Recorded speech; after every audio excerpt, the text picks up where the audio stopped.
Bonjour Bastien, pourrais-tu te Bonjour. présenter en quelques mots, s'il te plaît? Oui, bah déjà merci pour l'invitation, Laure, et bonjour à tous. Du coup, pour vous expliquer un peu déjà mon parcours, j'ai commencé avec un BP éducateur en France. Donc c'est un diplôme qui est assez rapide sur 8 mois, qui est un peu général sur les problèmes de comportement, l'éducation, etc., les lois de l'apprentissage. Je crois de mémoire que c'est un des seuls diplômes reconnus par l'État, il me semble, mais peut-être Ouais. je me trompe, ça a pu évoluer puisque c'était il y a 10 ans. Ensuite, j'ai fait une formation sur un an avec une Américaine qui s'appelle Jennifer Cathay. Et elle a une entreprise aux États-Unis qui s'appelle Medical Mutt. Euh, c'est une entreprise de chiens d'assistance, en fait. Donc, elle fait de l'épilepsie, elle fait le diabète, elle fait des troubles autistiques, etc., etc. Et nous, elle nous a formés particulièrement sur l'assistance, mais notamment au diabète. Donc en fait, Euh, donc à la fin de tes études, tu es directement parti là-dessus? ouais, à peu près, je dirais 6 mois après.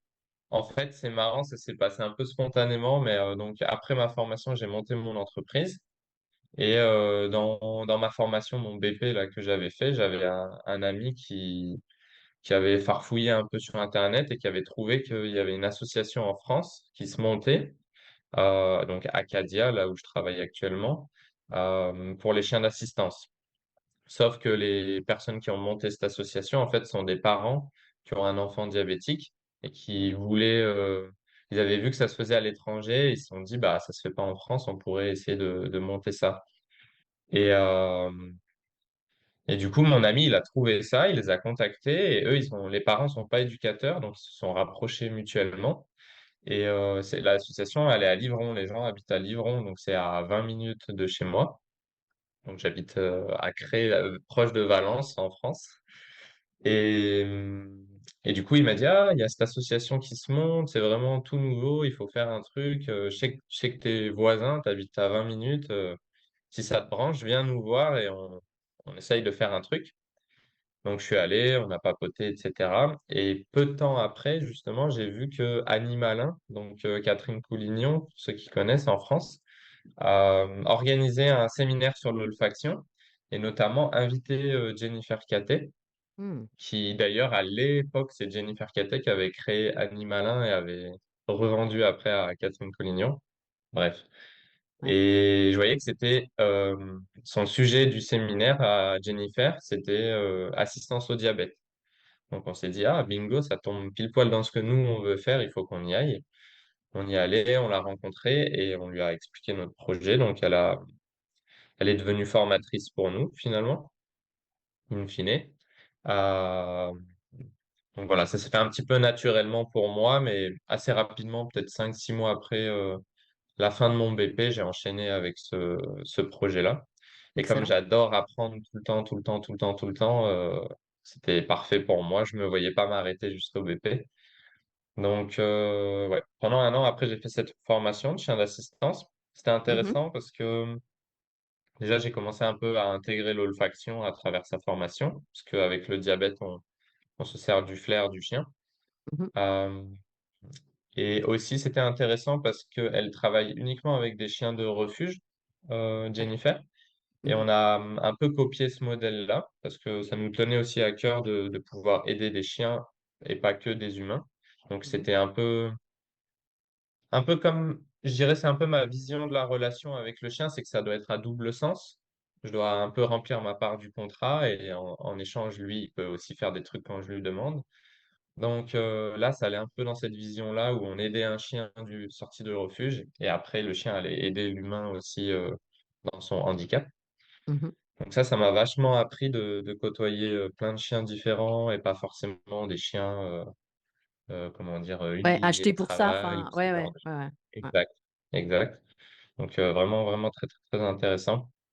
Ensuite, à la fin de ce parcours, donc j'ai commencé à former pas mal de chiens d'assistance pour le diabète et j'ai commencé à me renseigner aussi un peu plus sur tout ce qui est olfaction parce que c'était vraiment mon amour premier avant que je commence le BP éducateur. À la base, j'avais le rêve un peu de travailler dans les avalanches, faire des choses comme ça.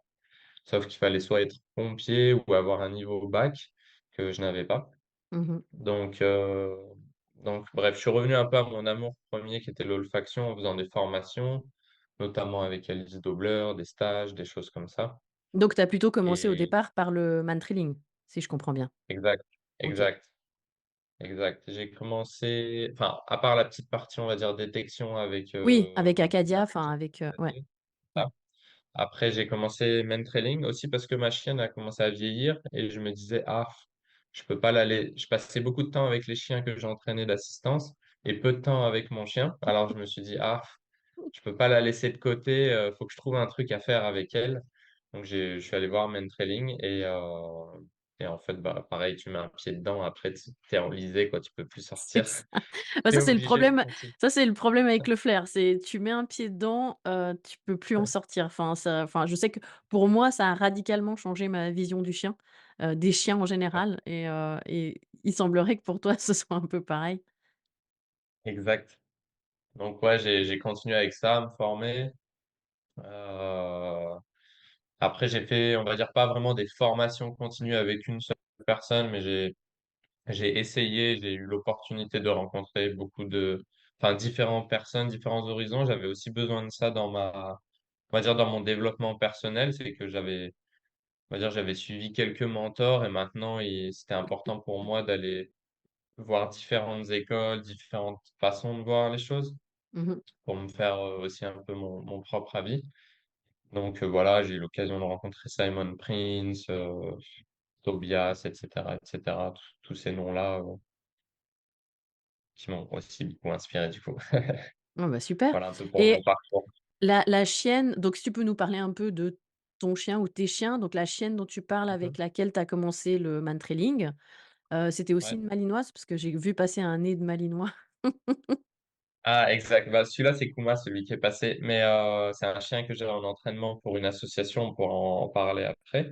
Ah, Mais ma première chienne avec qui, on va dire, tout a, commencé en quelque sorte, ma première chienne personnelle disons, c'est Maïka, donc c'est aussi une malinoise qui va avoir 10 ans là très bientôt et oui, pardon, je sais plus si c'était juste ça, tu voulais que je parle d'elle? oui, oui, Elle, enfin on va dire savoir, enfin moi ma question c'était de savoir voilà si tu avais toujours travaillé avec des malinois ou si c'était, si ah, tu avais eu d'autres chiens? Enfin, bah, alors je pense que dans le cadre de alors l'association, tu as plein de chiens différents, mais en fait toi tes chiens exact, perso, c'est plutôt malinois? Enfin, sauf celui-là, tu as dit que exact, c'était un bah chien de l'association? C'est pas le tien en fait? ouais, c'est aussi un chien de l'association. Honnêtement, OK. si je devais reprendre un chien personnel, je pense que j'essaierais d'aller sur, peut-être un cocker ou un épagneul breton. J'aimerais bien faire aussi un peu avec les chiens de chasse, mais quand même un truc speed parce que Un j'aime quand working même les chiens cocker qui sont par exemple? voilà, un working cocker ou un épagneul breton qui est un peu taré, quoi. Mmh. J'aime bien les chiens speed, je suis moi-même un peu speed, un peu dynamique, donc ça me correspond bien. Mais oui, ma première chienne, du coup, c'est une malinoise et c'est un peu mon cahier de brouillon, on va dire, avec qui je me suis entraîné, j'ai fait plein de trucs. Donc c'est fun, mais ça reste avant tout un chien de compagnie quand même. Et là, Kuma, du coup, qui est passé, c'est un chien que j'ai récupéré un peu avant l'été 2023. Et c'est un chien que j'ai récupéré pour une association de conservation de l'environnement. D'accord. C'est pareil, c'est une association qui est toute récente. Elle a bientôt 1 an. Je les Et ai le but rencontrés avec cette à la association... Prairie d'Ain. Je m'excuse de te couper, mais Ah, cool, ouais. cool. Mais je pense que c'est Moi, bien que tu en parles. ouais, j'étais à l'étranger, du coup, j'ai pas pu être présent, mais effectivement, il y avait Alice et Triskel aussi, je crois, qui étaient présents Mmh mh. pour représenter un peu l'association. Et effectivement, c'est une jeune association, donc ça s'est fait un petit peu pareil, un peu naturellement. J'ai Alice qui est un doctorat en écologie et qui travaillait pour la LPO. Et je la connais parce que c'était une ancienne cliente à moi. Je savais, moi, que la conservation de l'environnement, ça se faisait beaucoup avec les chiens en Angleterre, en Espagne, aux États-Unis, etc. Enfin, un peu partout, sauf en France, encore une Ouais, fois. c'est ça. Mais je savais pas, j'étais pas sûr. Donc, je lui ai dit, est-ce que tu as déjà entendu ce genre de projet en France et tout ça dans la conservation? Elle m'a dit: «Non, ça me dit rien» et cetera. Je lui ai dit: «Bah, je sais que ça se fait à l'étranger, OK». Et 3 4 jours après, elle me rappelle, je pense ça a tourné dans sa tête et elle m'a dit, «Ah putain, mais en fait, il faut qu'on fasse un truc ensemble là parce que il y a quelque chose à faire, ça pourrait être trop bien». Elle, elle est très concentrée sur les chauves-souris, c'est un peu son domaine de prédilection Ouais. et elle a imaginé des applications qui pourraient se faire, pour les chauves-souris, comme recenser le taux de mortalité en bas des parcs éoliens. Donc ça Mmh. se fait déjà Ouais. beaucoup, En en Australie, ils Angleterre et ont cetera. ouais En et puis en Australie, ouais. Australie, ça se fait beaucoup aussi, ouais, parce qu'ils ont des énormes parcs éoliens et du coup, ils ont des chiens Ouais. de conservation pour, alors eux, c'est enfin, beaucoup aussi les oiseaux pour recenser, bah, il y a Mmh mh. certaines populations qui sont plus Oui. sensibles et du coup, bah, de toute façon, les chiens de conservation, c'est beaucoup du recensement. Exact, exact, récolte de données et cetera et là, ce qui est un peu nouveau qu'on n'a pas vu encore quelqu'un qui le faisait, mais peut-être parce que c'est difficile et peut-être même impossible, je sais pas, faut qu'on teste, on aimerait essayer de voir si le chien est capable de détecter les gîtes, donc c'est les nids, dans les arbres et Mmh. parfois les gîtes, ils peuvent être à 20 à 30 mètres de hauteur, donc c'est un peu compliqué pour le chien, je pense, de cibler exactement l'arbre mais ça pourrait avoir l'utilité de, comment dire? Quand par exemple l'ONF, elle doit gérer une forêt, l'Office national des forêts en France, il doit gérer une forêt par exemple, des fois il doit abattre certains arbres, mais avant d'abattre certains arbres, il doit s'assurer qu'il n'y a pas une espèce protégée qui niche dedans. Mmh. Donc plutôt qu'avoir des gens qui montent dans tous les arbres et que ça prenne beaucoup de temps, ça pourrait être une forme d'utilité aussi, et pour l'instant, on n'a pas trouvé de données sur des gens qui le faisaient, donc on teste un peu des Alors choses, ouais, alors pas par rapport aux enfin, je sais pas si c'est par rapport aux arts, mais je sais que, j'avais vu passer, bon alors c'était il y a quelques années, parce qu'en Suisse, ça se fait, déjà depuis, OK. un moment. Alors surtout, du côté de la Suisse allemande parce que, ben, proportionnellement, on la population suisse allemande est plus importante, enfin, c'est une plus grande Mmh partie mh. de la Suisse que la partie francophone, même si, bah, on va dire que c'est peut-être, 60-40 ou 70-30, enfin bon, les francophones, on OK. a quand même, une bonne, population, mais et puis surtout, ben, du côté des Suisses allemands, ils, ils sont souvent plus en avance parce que les informations, elles viennent de l'Allemagne, parce que c'est Mmh mh. ils parlent la même langue à peu près. Mmh Et mh. les Allemands, ils prennent les informations de plus haut des pays nordiques, qui sont évidemment Mmh. tout ce qui est Suède, Finlande et cetera, qui sont beaucoup Mmh plus, mh. à la pointe, en termes, Ouais, de que tout ce nous. qui est bien. Et en fait, ça suit un petit peu ce canal comme ça et ça atterrit, tu vois, en entonnoir comme Mmh. en Suisse. Et j'avais vu passer une annonce où ils cherchaient justement des chiens de détection pour, les chauves-souris. Donc et Mmh mh. à but Mais de tu savais si c'était repopulation, pardon? à but de recensement des populations. Donc ça, Ah c'était OK, tu sais mais tu sais si c'était justement plus dans des forêts ou plus dans des bâtiments ou des choses comme ça tu sais non, pas? en fait, ils avaient passé cette annonce-là, j'avais vu, sur Facebook, OK. mais c'est vrai que, j'ai pas creusé plus Tu as loin. pas fouillé plus, ouais. Mais juste, Si jamais enfin, tu retrouves l'info, je serais preneur en tout cas. ouais, bah, je peux en tout cas, je peux essayer de retrouver, l'association, qui s'occupe de ça et Ouais, puis après, rentrer en contact. je regarderai. Il y a un autre truc qui me vient à l'esprit par rapport à ta problématique, tu vois? Tu me parles Ouais, de ça ouais. et tu me dis: «Ouais, je sais pas très bien comment on pourrait faire». Alors, j'imagine que vous avez déjà pensé, mais souvent, c'est difficile quand on connaît pas l'espèce. C'est-à-dire, moi, je suis pas Mmh mh. spécialisée en Exact. chauve-souris, la détection, Mmh ça mh. me parle, mais et c'est important, de comprendre, surtout dans la conservation, comment fonctionne l'espèce et finalement, qu'est-ce Exact. qu'on recherche. Mais par rapport à ta problématique, moi je me dis, bah, s'il y a des nids, s'il y a des habitats, logiquement, il devrait y avoir pas mal de déjections et du coup, est-ce qu'on n'aurait pas une, plus forte concentration de déjections au pied des arbres habités ou pas? Exact. C'est un petit peu coupé, mais je pense que j'ai compris ce que tu me disais par rapport aux déjections qui tombent. Ouais. Donc effectivement, c'est une des pistes qu'on est en train de aussi explorer, de plutôt, farfouiller au pied des arbres que vraiment, en l'air, que chercher en Mmh. l'air. Hem, ouais, effectivement, c'est une des pistes qu'on cherche. C'est une des pistes qu'on cherche. On Ouais. va on va essayer de Bah, développer, après on va voir. Après, ouais. c'est difficile parce que, c'est des quantités qui sont vraiment très, très petites. le guano, donc c'est les excréments de chauve-souris. Mais effectivement, tu as raison, il faut bien connaître l'espèce. Et c'est pour ça aussi que, enfin, moi, je serais incapable de faire ce projet tout seul. C'est pour ça que là, ça peut fonctionner. C'est parce que Alice et son compagnon Gauthier, ils sont dans le monde de la conservation de l'environnement, et c'est des passionnés de ça. Donc, eux, ils me forment, on va dire, un peu sur ça.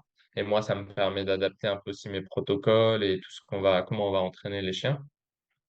Mais effectivement, les deux casquettes sont importantes. On peut pas juste être éducateur canin et savoir entraîner un chien à la détection et pas connaître son milieu.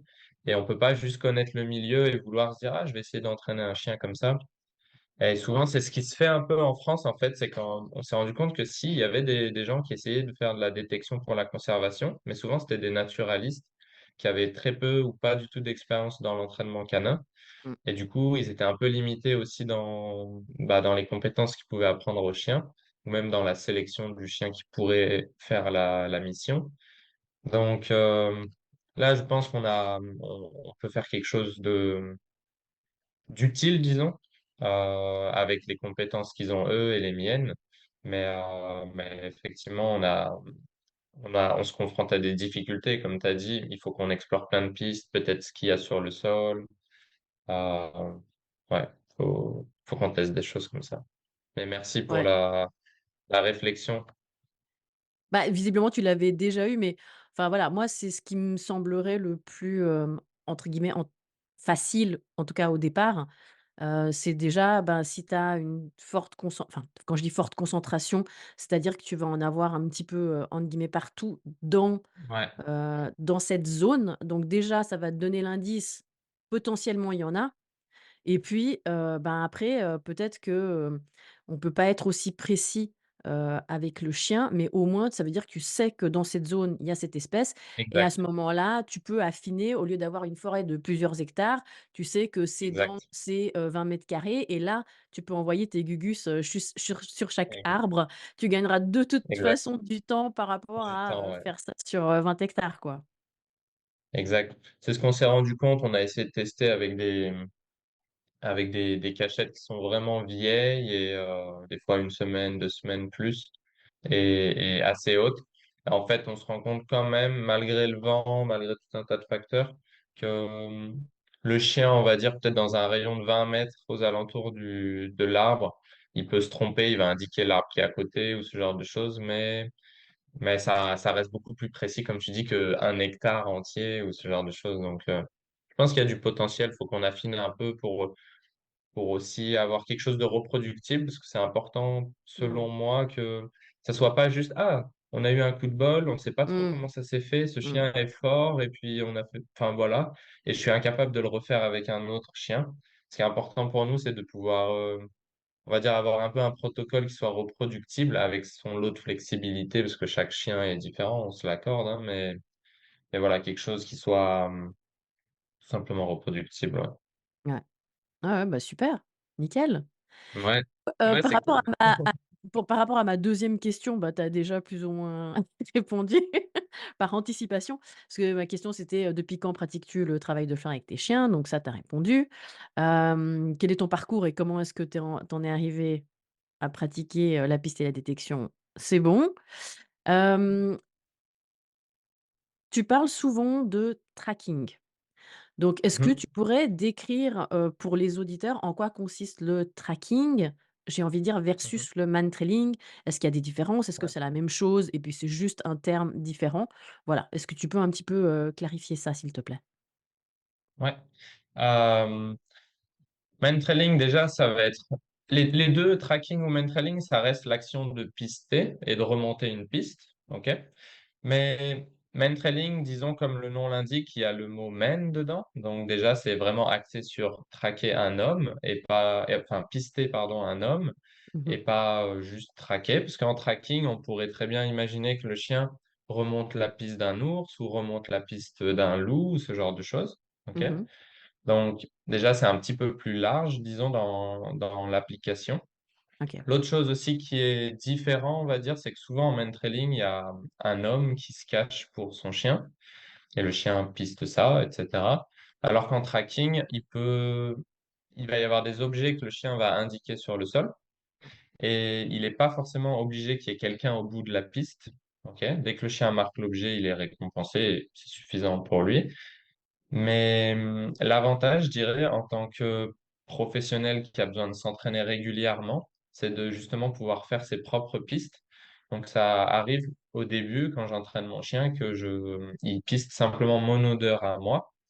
Et ça veut dire que tous les jours, je peux m'entraîner avec mon chien sans avoir forcément besoin de trouver quelqu'un qui va se cacher pour moi. Aussi, je sais exactement au début où j'ai marché. C'est un peu plus simple parce que parfois tu demandes à un traceur, donc la personne qui se cache pour toi en main trailing, de faire ça, puis après de faire ça parce que tu sais que pour ton chien c'est important. Et en fait, il fait tout l'inverse. Ça arrive, voilà, c'est ça, c'est pas grave, ça arrive, mais c'est pas l'idéal non plus. Mmh. Donc, je dirais les gros avantages tracking, c'est que tu peux t'entraîner tout seul. Aussi, de ce que j'ai remarqué, c'est que les chiens sont quand même beaucoup plus précis. Donc, pour certaines applications, ça n'a pas d'intérêt. Par exemple, si on travaille, par exemple, des fois, on peut travailler pour des policiers ou ce genre de choses.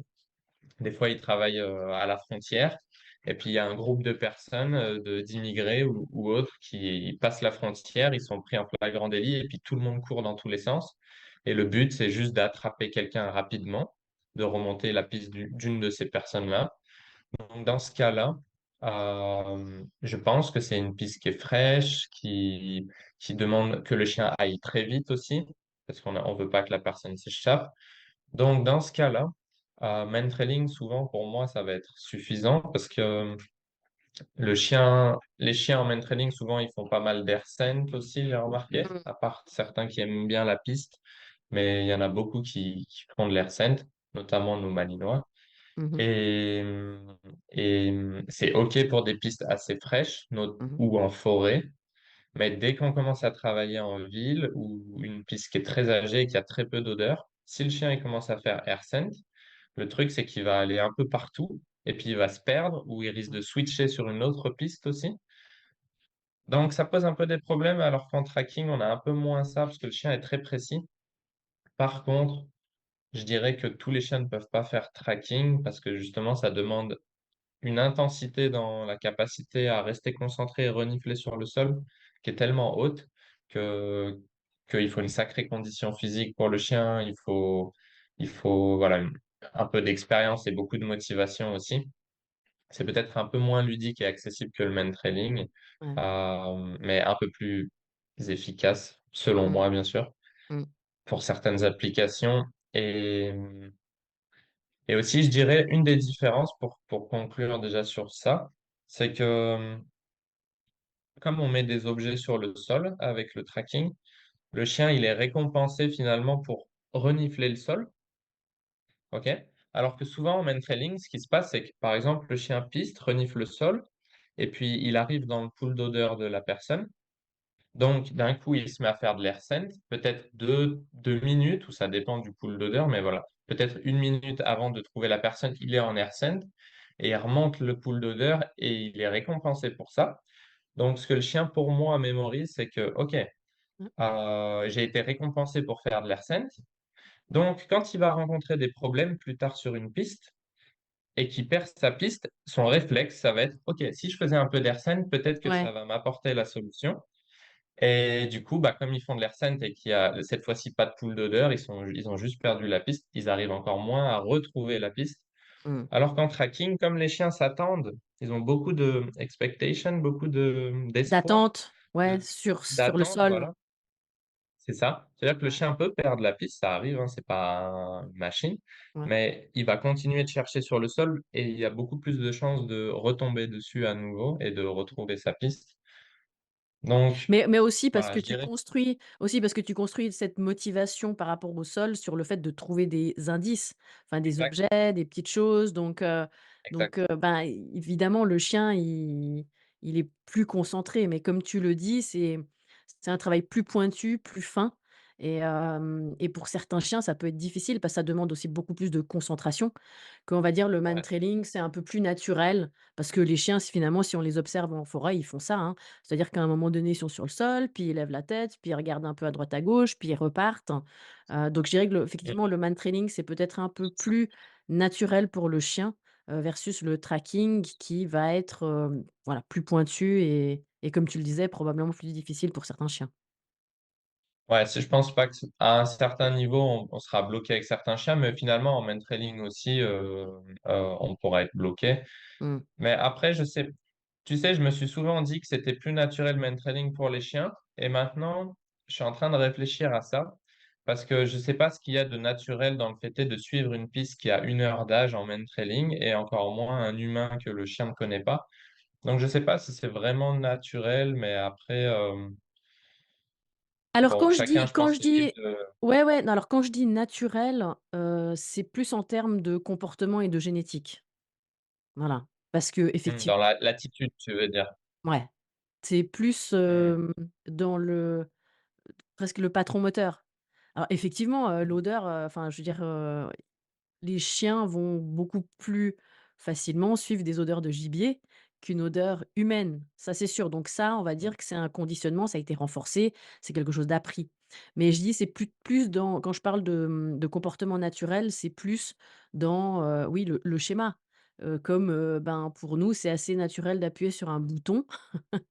Et Mmh. de plus en plus par rapport à certaines générations, je veux dire moi ma fille, qui a 8 ans, elle a eu un enfin, je lui ai pas mis un smartphone dans les mains quand elle avait quelques mois, mais très vite, quand elle Elle a savait s'en servir, ouais, elle a compris que pour les photos, ouais. fallait faire comme ça, que pour agrandir, fallait faire comme ça. Moi, je savais même pas qu'on pouvait le faire à l'époque, enfin voilà. Et c'est dans ce sens-là que je dis, voilà, c'est naturel en termes de comportement. Après, c'est sûr qu'il y a une grosse partie d'apprentissage et de technique, hein. Ouais, surtout sur des pistes âgées parce que, par exemple, Mais ah, excuse-moi. aucun chien va. Ouais, excuse-moi, en fait, j'ai pas été au bout de mon explication, mais pour finir, par rapport à Dis-moi. mon analogie du bouton, je veux dire, pour un chien, appuyer sur un bouton, c'est un apprentissage qui est plus complexe, je dirais, que utiliser son nez. C'était dans ce sens-là que je parlais Exact, de naturel, voilà. exact. Mais je pense que, enfin, je rejoins ce que tu dis et effectivement, utiliser son nez pour la plupart des chiens, c'est spontané et complètement logique finalement, plus qu'appuyer sur un bouton. Après, ça va être plus, justement, si on s'intéresse au patron moteur et cetera de la prédation. Il y a certaines races qui vont, je remarque par exemple en main trailing, il y a des chiens qui sont tout de suite très bons pour pister, comme le berger blanc suisse ou le berger allemand. Ils Berger sont allemand, tout de ouais. suite, ils ont le nez au Ouais. sol et c'est super beau à voir. C'est naturel pour eux. Mais par exemple, quand j'ai un épagneul breton ou quand j'ai un malinois, eux, ils pensent qu'à avoir la tête en l'air et faire de l'air scène. Donc, Ouais. ils seraient très forts hein, pour faire tout ce qui est du questage, de la recherche voilà, de surface ou même détection encore. Mais effectivement, puis poser le nez pour ces chiens, des fois, faut vraiment qu'ils. C'est pas naturel, ça leur vient pas à l'esprit, justement, et faut leur expliquer un petit peu. Mais, Ouais, ouais, alors, bah, là, pour le coup, tu as 100 raison parce qu'on a l'espèce chien qui est espèce. Et puis après, on a toutes les races et effectivement, en fonction des ouais. races, il y a des fonctionnements par rapport au nez qui sont complètement différents. Si tu regardes, ben, tu prenais l'exemple et qui est tellement juste parce que moi je l'ai observé aussi. Moi je dis toujours, et surtout, ben, par exemple en détection, le malinois, pour lui, il existe, pas grand-chose de manière naturelle, hein, on va dire, entre la hauteur de son nez et le sol. Lui, il Mmh. c'est le monde, il est au-dessus et en dessous, il existe pas grand-chose et le Ouais. berger allemand, c'est l'inverse, quoi. Pour lui, le monde, Mmh. c'est le sol et en haut, il existe rien et du coup, ça va être des compétences qu'on va devoir, ben, travailler chez ces Développer, chiens ouais. pour qu'ils comprennent qu'il y a un haut et un bas dans les 2 sens et puis après, tu vas avoir d'autres races, alors j'ai par exemple, le berger australien qui me vient en tête où, lui, il Mmh. va, développer toutes les stratégies possibles et inimaginables pour ne pas utiliser son chien, son nez et plutôt utiliser son cerveau. Donc en fait, ils vont beaucoup réfléchir, ils vont observer, Mmh. C'est vrai, voilà. Donc c'est c'est assez vrai. intéressant de voir toutes ces, différences, effectivement d'une race Parmi les races et tout, à ouais. l'autre. Mmh. Exact, exact. c'est vrai et d'ailleurs aussi, ça me fait penser quand tu as parlé du berger australien qui réfléchit, qui observe beaucoup et notamment du coup avec ses yeux. C'est aussi que j'ai remarqué sur certains individus, en trailing, c'est que parfois, ça peut arriver qu'ils se récompensent avec leurs yeux aussi et du coup, les chiens qui commencent à utiliser plus leurs yeux que leur nez et ça, j'ai souvent cette conversation où les gens me disent, «Oui, mais le sens premier du chien, le plus développé, blablabla, c'est le nez». Donc oui, certes, certes, il est très, très développé. Oui, certes, c'est le sens qui est premier quand ils naissent. Mais par contre, je pense, quand ils doivent prendre une information dans l'environnement, la première chose qu'ils utilisent, ça va être leurs yeux et ensuite, s'ils comprennent que c'est le nez qui est plus efficace dans la situation, ils vont l'utiliser. Mais du coup, ouais, voilà, ça m'a juste fait penser à ça parce qu'il y a des chiens aussi en main training, ça n'arrive pas trop en tracking, qui utilisent parfois beaucoup leurs yeux, surtout quand on les démarre, on va dire, Ouais, et ça peut poser un petit peu des soucis, on récompensé par ça, pour ça, je veux dire. ouais. Alors là, pareil, c'est ça Donc, j'ai ouais, eu voilà un petit peu la différence. j'ai eu des Ça a micro-coupures, buggé?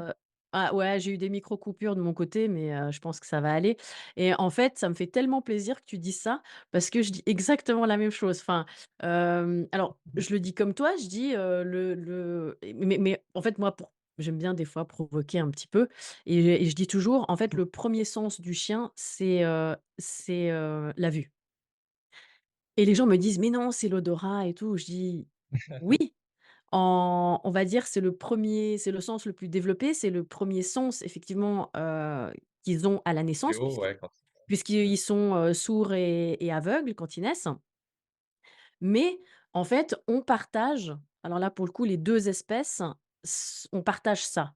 C'est-à-dire que le mmh, chien comme l'humain, notre premier sens c'est la vue et je donne toujours l'exemple de, si on se retrouve perdu en forêt.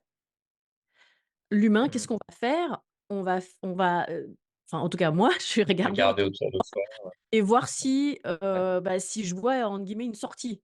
Voilà et si c'est ouais, pas le cas et ben, je vais sortir mon deuxième sens qui va être l'ouïe.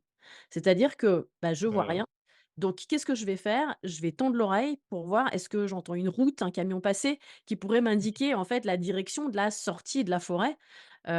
exact, Voilà et exact. le chien, quand il est perdu en forêt, il va faire la même chose ou bah, enfin, je pense qu'on a tous observé quand tout d'un coup nos chiens ne Quand tu te caches, ouais, et que ton nous chien, il te perdent de cherche ou voilà, nous perdent de vue littéralement, ben, en fait, ils vont faire ça et après exact. alors eux, contrairement à nous où ça va être, l'ouïe, eux, ils vont enclencher le nez. Mais je rejoins exactement à 100 ce que tu dis. Heu, chez la m chez tous les chiens, le premier réflexe, c'est de chercher à vue et ensuite le nez et chez l'humain, on cherche à vue et ensuite on écoute et après Ouais, on oui, hurle ouais. parce qu'on est vraiment perdu si on n'entend rien. Oui, au secours. Ouais, Exact, tout à fait, exact. clair. OK, super. Bah, on va passer à la question suivante. Est-ce que le fait de pratiquer une activité de flair a changé ton regard sur nos compagnons? Par exemple, enfin, est-ce que, comme moi, tu trouves ça hyper épatant ou peut-être pas, hein, la manière dont ils vont, appréhender notamment le monde, olfactivement? Mmh. Hem, Parce que moi, ça m'épate à bonne chaque fois question. et je m'émerveille pour pas grand-chose. En fait, bien sûr, ouais, ça m'émerveille, c'est clair et je dirais même en fait, je pense que moi, je peux avoir tendance encore à sous-estimer le chien dans sa capacité, olfactive. Malgré tout ce que j'ai vu, des fois, je me dis: «Non, mais là, par exemple», comme je te disais, des fois, quand je cache très haut dans les arbres, je me dis: «Mais il y arrivera jamais, en fait, c'est pas possible, puis l'odeur va aller trop loin», puis je commence à imaginer tout un tas de trucs où je me dis: «C'est impossible». Et bon, je teste quand même, c'est le chien qui va me donner la réponse au final et il me montre qu'il est capable. Donc je me surprends à chaque fois à douter de leur capacité et ils m'émerveillent par leur capacité à montrer qu'ils sont capables justement. Donc oui, bien sûr, ça a changé mon regard sur les chiens. Notamment, je dirais, j'essaye de revenir un peu en arrière, mais je dirais que j'ai plus tendance maintenant à leur laisser faire des choix Mmh. et à être curieux de ce qu'ils vont faire spontanément, sans chercher à leur donner la réponse ou les guider à tout prix. En fait, justement être un peu plus conscients de leur potentiel qu'ils ont en eux et qu'ils ont pas toujours besoin d'être, des petits chiens assistés. Des fois, ils ont besoin de notre assistance, Ouais. mais parfois, ils peuvent très bien résoudre des problèmes sans nous et justement, ils gagnent à ce qu'on leur donne un peu cette possibilité-là. Mmh. Donc, je trouve que l'olfaction, c'est vraiment bien pour se rendre compte de ça, contrairement un peu aux autres disciplines où on dit aux chiens saute, assis, attaque, ou peu importe, c'est nous qui étions un peu maîtres de la situation Ouais. et quand le chien doit faire quoi. Donc là, on inverse un peu les rôles et ça fait du bien finalement dans la relation. Et je le remarque aussi avec les gens à qui je donne des cours qui sont novices, qui font pour la première fois de l'olfaction. Mmh. Ils commencent à se détendre avec leur chien, ils le laissent un peu tirer sur la laisse, ou voilà, ils laissent un peu plus le chien faire des choix, ils se laissent un peu plus guider, accepter de perdre le contrôle en quelque sorte. Et je pense que ça fait du bien à tout le monde. Lâcher prise. On est obligé parfois de C'est ça, lâcher prise c'est et c'est ça. ça et c'est joli de voir que justement quand l'humain, lâche prise, c'est-à-dire qu'on délègue, complètement aux chiens de voir effectivement ce dont ils sont capables et ouais, ouais, ça c'est cool. Enfin, Exact, je trouve que c'est souvent un moment où on fait: «Waouh, ah ouais, OK». Donc exact. donc tu donnes, donc tu est-ce que tu pratiques toujours le man training ou tu t'es, vraiment orienté maintenant sur, plus sur le tracking? Non, je continue de pratiquer trailing parce que je pense que c'est plus ludique et plus accessible pour certaines personnes, pour des particuliers, je parle.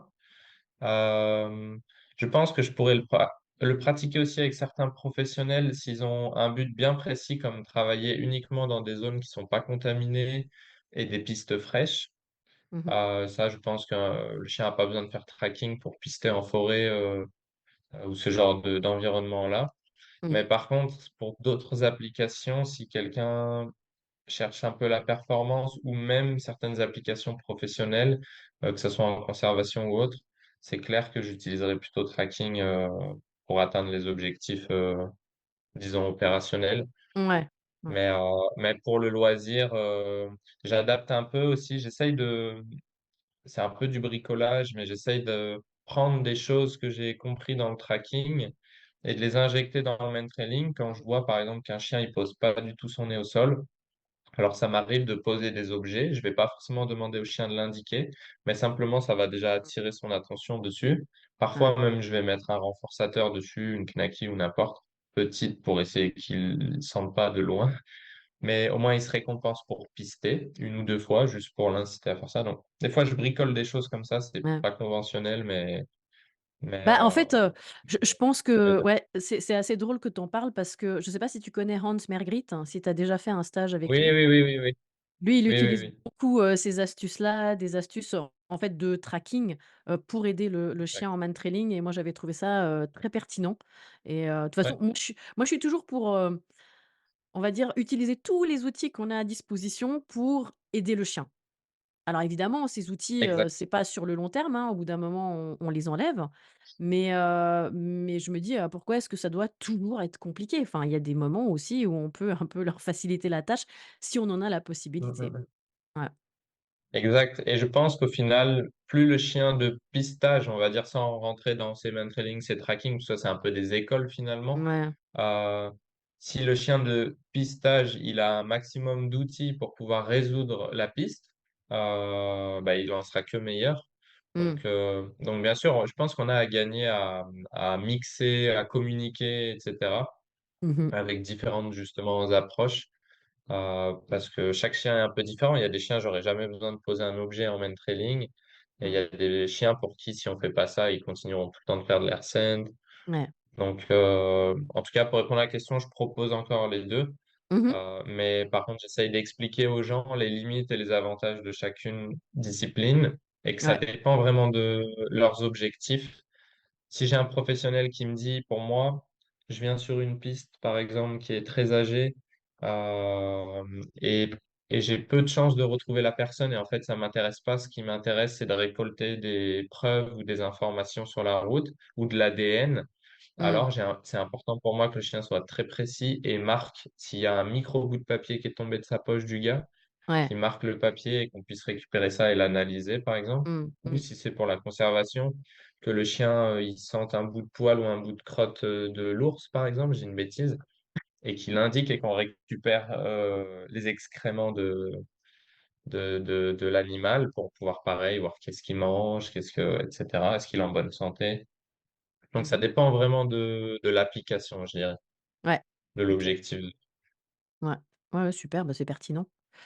Hem et comme donc tu proposes aussi de la détection, est-ce que Mmh. tu as observé des chiens qui préféraient une activité plutôt qu'une autre?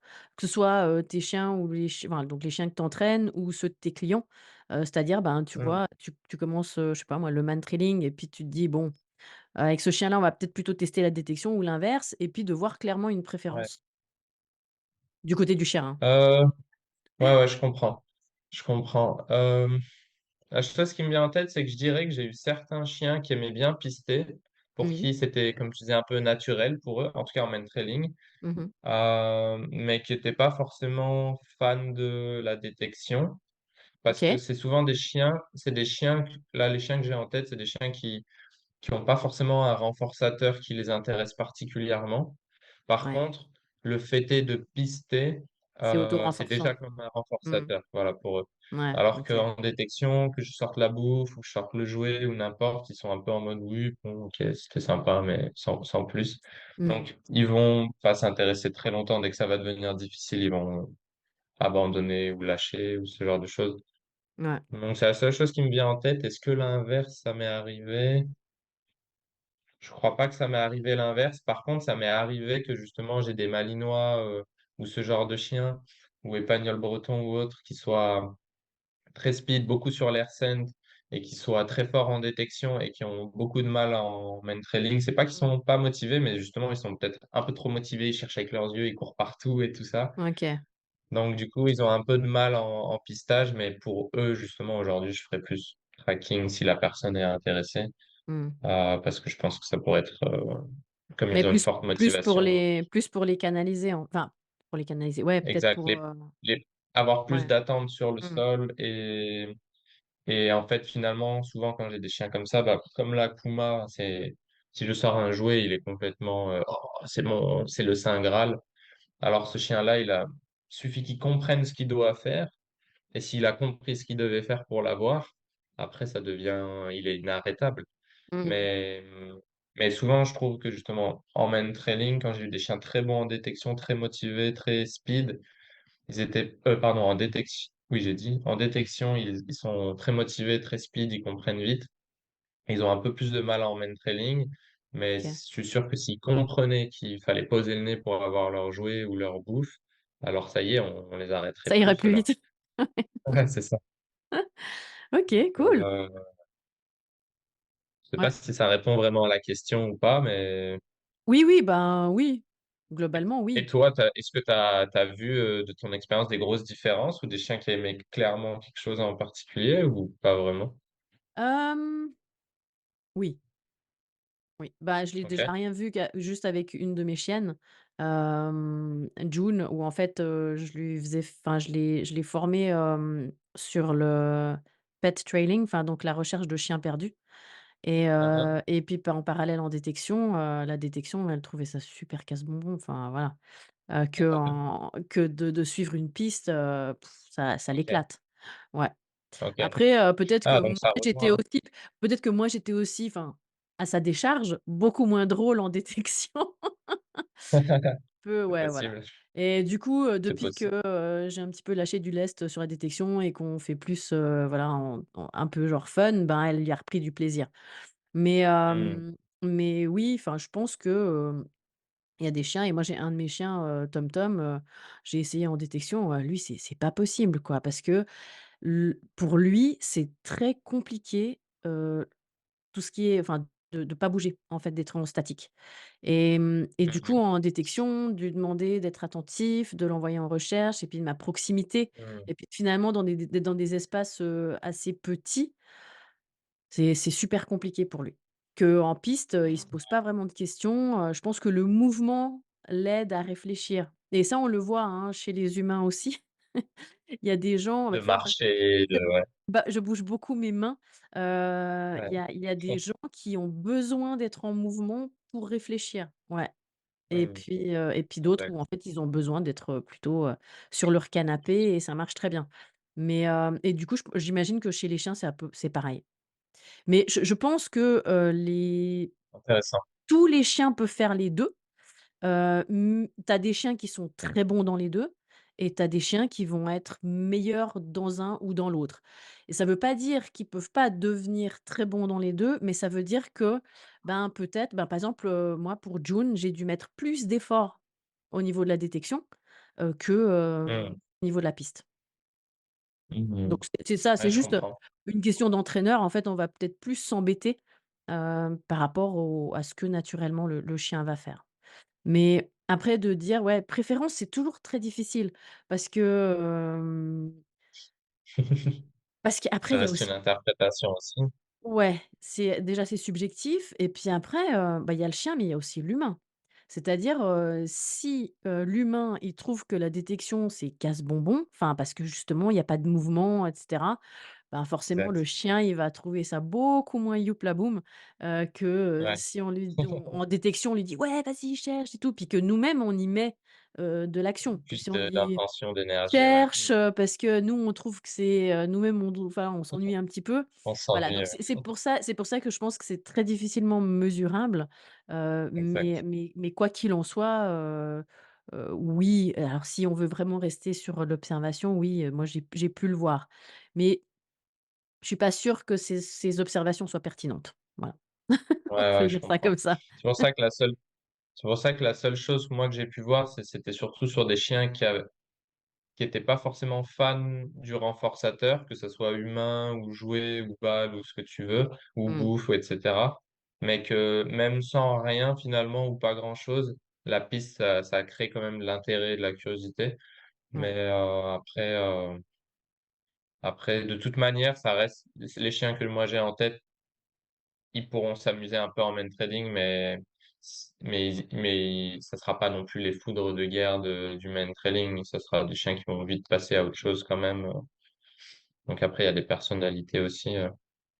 Oui et puis après, alors là, on va plus partir au niveau, peut-être comportement, mais il y a des chiens pour lesquels, l'extérieur est très anxiogène. Enfin, certains environnements Mmh. peuvent être très anxiogènes, genre même une forêt, hein, il y a pour certains chiens, c'est compliqué et du coup, bah, c'est là où je trouve que, ben, la détection va intervenir parce que ça, la personne, elle peut faire chez elle ou dans son salon ou à Oui, un c'est vrai. endroit où le chien va être à l'aise, que le mantrailing dans le salon, c'est mort. Enfin, même le pistage, très vite. Mmh.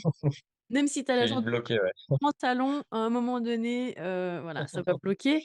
Hem et du coup, je dirais que c'est plus peut-être, mais là, on n'est pas dans le chien professionnel, on est vraiment dans le chien de famille. Exact, Ça va avoir cet avantage-là et c'est pour ça que je trouve génial, ben, finalement d'avoir toutes ces activités différentes parce qu'en fonction des exact. problématiques, de tel ou tel chien, ça va être, Tu peux on t'adapter va et pouvoir tout ça, ouais. exactement, on va pouvoir, proposer, ou l'un ou l'autre. Exact, Nickel. exact. Donc du coup, comme tu proposes tes services aussi bien aux particuliers qu'aux professionnels, heu, est-ce que tu vois des différences entre les chiens? Et puis, bah, évidemment, ma question elle est orientée. Si oui, lesquelles? Parce que j'imagine que tu vas me dire que tu vois des différences. Heu, oui, Tu en j'en vois as effectivement. Mais je dirais que c'est déjà surtout à la racine que ça commence finalement, c'est dans la sélection du chien. Mmh, C'est clair que quelqu'un qui est un minimum, consciencieux, expérimenté, il va surtout prendre le chien, qui correspondra finalement à la mission plutôt que l'inverse. mmh, Donc, après de ce que j'ai remarqué, c'est que c'est des sur la détection en tout cas et tout ce qui est mentoring, tracking et cetera, c'est des chiens qui ont beaucoup, beaucoup, beaucoup d'énergie, des lignées de travail, souvent voilà, working cocker comme tu disais, malinois et cetera.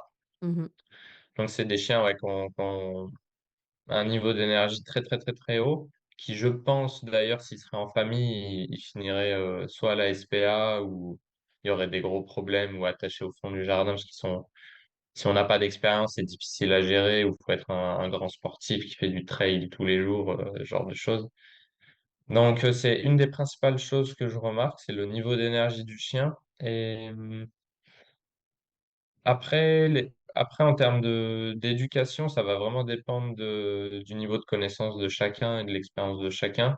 Mmh. Dans le monde des professionnels, il y a quand même encore beaucoup de mythes et de coercitifs, même si ça va beaucoup, beaucoup mieux et ça, c'est en train de changer, mais c'est encore très présent. Peut-être un peu moins dans le particulier.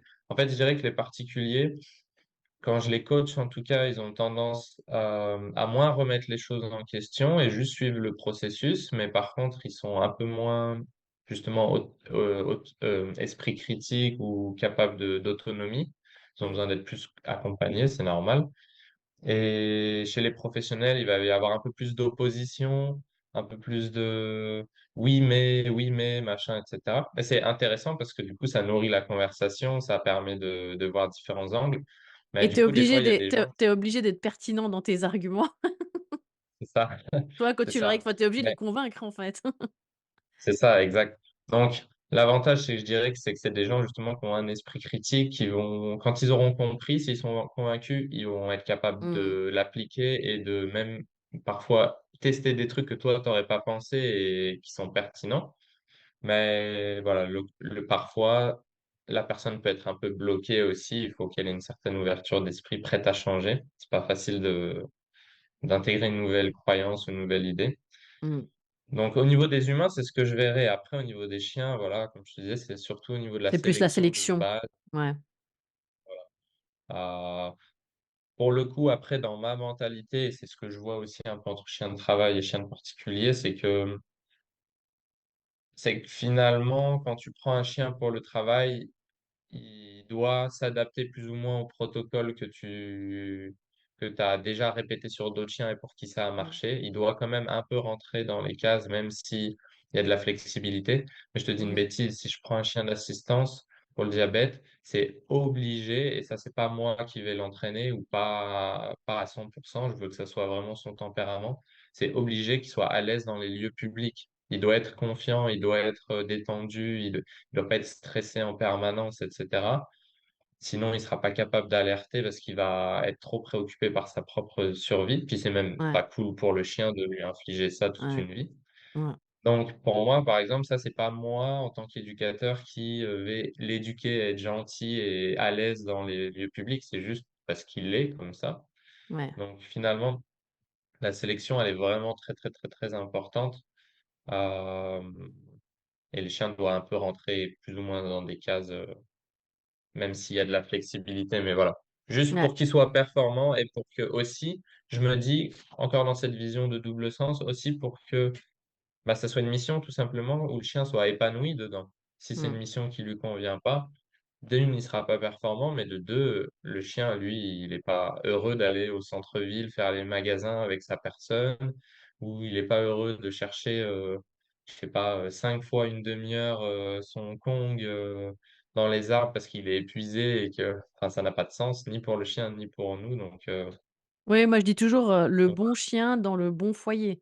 Donc en fait, c'est pas parce que, voilà, il correspond pas à, telle ou telle tâche que c'est la fin de la vie du chien, quoi. Mais par contre, effectivement, c'est important de lui fournir un cadre de vie qui est adapté. Ouais et souvent enfin, des fois on fustige les gens qui replacent, mais parfois c'est aussi un acte d'amour, quoi.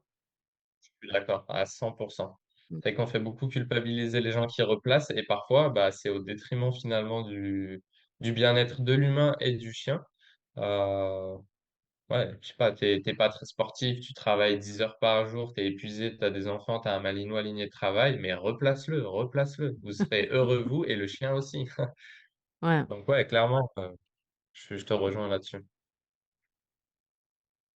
OK, du coup, la question suivante, quels sont tes mentors en détection? Ben, pour autant que tu en aies ou en tout cas des gens qui t'inspirent et cetera. Alors je pense qu'on a un peu les mêmes, mais je vais peut-être en découvrir, des nouveaux.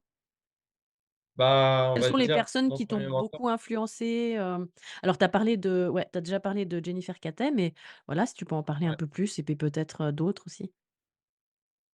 Bah, je dirais les premières personnes vraiment dans mon parcours. Il y en a un que je pense personne connaît, c'était mon voisin. et c'était une personne âgée, enfin une personne âgée. Voilà, elle avait la soixantaine en tout cas quand moi j'ai récupéré mon chien. C'est le Dis père de donc, mon non, 60 ans âgé. plus âgé Oui, que oui. moi, Oui, oui, plus oui, âgé oui. que moi, Non, on va non, non, mais dire. bien sûr. Ouais, ouais.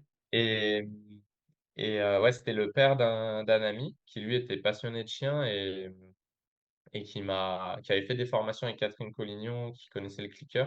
Donc on va dire c'est un peu une des premières personnes qui m'a il s'appelle Jean et c'est une des premières personnes qui m'a initié puis commencé à m'apporter un esprit de réflexion autour de ça, des connaissances qui a attisé ma curiosité justement.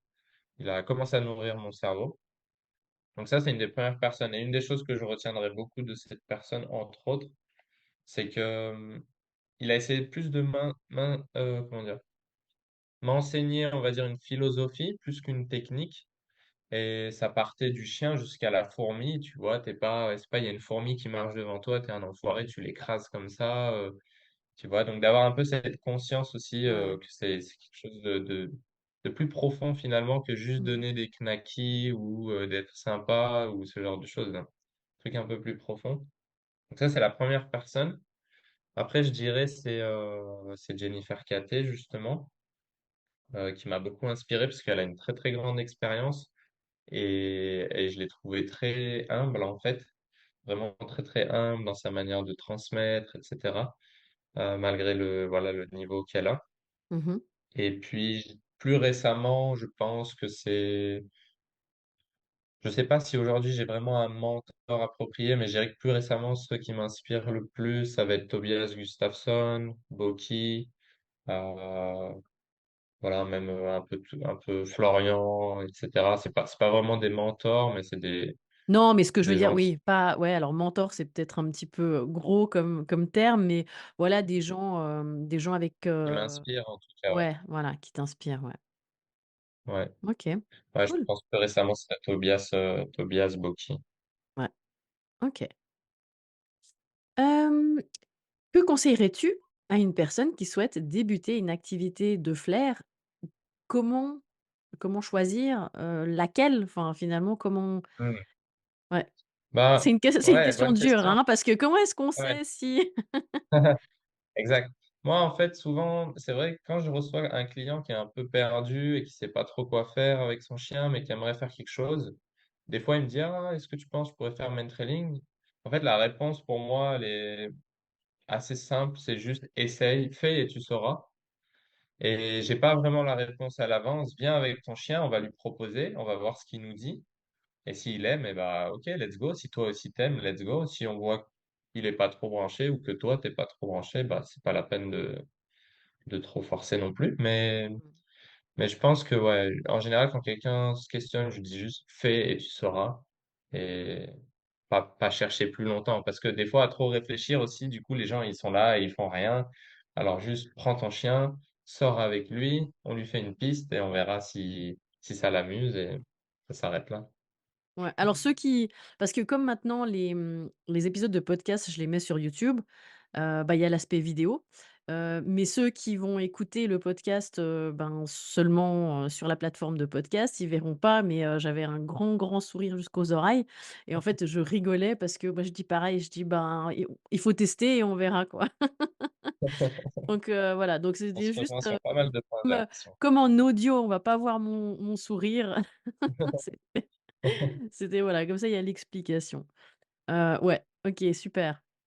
Hem et bah, on arrive un petit peu, sur la fin donc bah, finalement sur l ben, les gens qui seraient intéressés de te contacter parce que, ben, parfois tu proposes des stages aussi, donc les gens qui ont envie de suivre ton actualité ou peut-être savoir, ce que tu fais, où tu le fais, comment est-ce qu'on peut te Ouais. contacter? C'est quoi le plus simple? Je pense le plus simple, ça va être ma page Facebook ou Instagram. Donc, c'est educat apostrophe heure, Mmh. E-U-2-R-E, Puis je peux espace mettre, je canin, mettrai les liens, en le lien. commentaire, Ok. enfin, ouais. Donc, ouais, je pense le plus simple, c'est mes pages. Il y a un peu les actualités, il y a un peu ce que je fais. Et Mmh mh. puis, les gens peuvent m'envoyer un message privé ou trouver mon site internet aussi sur mes pages pour me contacter, peu importe. Ils retrouveront un peu tout là-dessus. Mmh. OK, cool. Heu, un mot pour la fin, une conclusion? Évidemment, bah, en rapport avec le flair, hein. Heu, Bah, déjà, je voulais te remercier encore parce que c'était un échange vraiment sympathique. Et j'ai trouvé qu'on se rejoignait sur pas mal de points. C'était intéressant malgré qu'on se connaît pas, donc Ouais, c'est drôle. Et et pareil, vis-à-vis de en fait, juste ce qu'on vient de dire avant, j'encouragerais vraiment les gens à essayer d'aller tester des activités olfactives s'ils ont quelqu'un proche de chez eux. Parce qu'ils pourraient bien découvrir un aspect de leur chien qu'ils connaissent pas, mais ça peut améliorer leur relation. Ça peut aussi, quand tu vois le potentiel qu'il y a dans ton chien, comme on disait tout à l'heure, c'est émerveillant. Donc, s'ils ont l'occasion, je leur conseillerais vraiment de tester et justement de pas trop réfléchir, comme on a dit, à est-ce que je fais ci, est-ce que je fais ça, mais juste trouver quelqu'un qui a l'air compétent et d'aller essayer. Et voilà, tout simplement, juste essayer. Si vous êtes en accord, aligné avec ce qu'on vous a enseigné et que ça vous plaît, continuez. S'il y a quelque chose qui vous a froissé, ne faites pas quelque chose que vous êtes contre. Si je dis une bêtise, la personne vous dit, ah, il faut tirer sur la laisse, taper le chien, et que vous, ça vous parle pas, vous n'êtes pas obligé de le faire non plus. mmh, Rien ne vous oblige, même si vous avez payé, même s'il est professionnel, vous avez le droit de dire, bah non, je me casse, c'est OK. mmh, clairement. Et voilà, juste allez-y, essayez, ça va être cool, Ouais, certainement. super. Ben, merci beaucoup. En plus, Avec c'est plaisir. vrai que, ben, on se connaissait pas du tout, enfin, de nom, et qu'en Ouais. plus on a et ça je tiens à le dire, on n'a rien préparé. Moi, je t'ai envoyé un mail, oui, je crois que c'était un mail, en te demandant, voilà: «Est-ce que tu Il y a 2 accepterais semaines, je d'être, crois. ouais, ouais, d'être, interviewée, sur mon podcast?» et tu as dit: «Ah bah ouais, super» et puis, je t'ai envoyé une liste de questions, mais que tu as pas trop regardé de ce que tu m'as dit, enfin que tu as lu en diagonale, et C'est puis, ça. en fait, on n'avait pas eu d'entretien au préalable, on n'a pas voilà et moi, c'est vrai que je fonctionne comme ça parce que j'aime bien que ce soit spontané, j'aime pas trop quand, voilà, c'est préparé parce que je trouve que bah, il y a pas de surprise, il y a pas et l'échange est peut-être moins riche, Mmh mh. que quand, c'est spontané. Voilà, mais comme j'avais beaucoup Yes. entendu parler de toi et bah, je vais citer des noms, il y avait, bah, il y Ouais. a Tiphaine Tu as demandé à travers qui? ouais, ouais, bon, Tiffen, tu dit, c'est ça? Ah OK, ouais. de Bah, Opus super Canini, Tiffen. Ouais. Alexandra de Flairement Canin, et Mmh. puis, ben, Corentin de Côté Chien et Petit Père. Enfin voilà, il y Mmh. avait des trucs comme ça, ça Des revenait. petits noms, ça. Bah, des gens Mmh en mh fait mh. qui vont à tes stages et tout et que j'ai rencontrés, qui sont venus, au mien et je me suis dit: «Bon allez là il faut que je t'interviewe, il faut qu'on entre guillemets On se rencontre, se ouais. rencontre» Ouais. et bah, du coup on va se rencontrer en vrai a priori en avril donc Yes, avec grand plaisir. ouais super. Ça va Bah, être cool. écoute, merci infiniment, du temps que Merci tu à m'as toi. accordé, bah, j'espère que les auditeurs auront autant de plaisir à écouter cet échange que moi je l'ai eu à faire et puis, bah, je te dis à très bientôt. Merci beaucoup, Laure. Bye bye tout le monde. Ciao. Salut.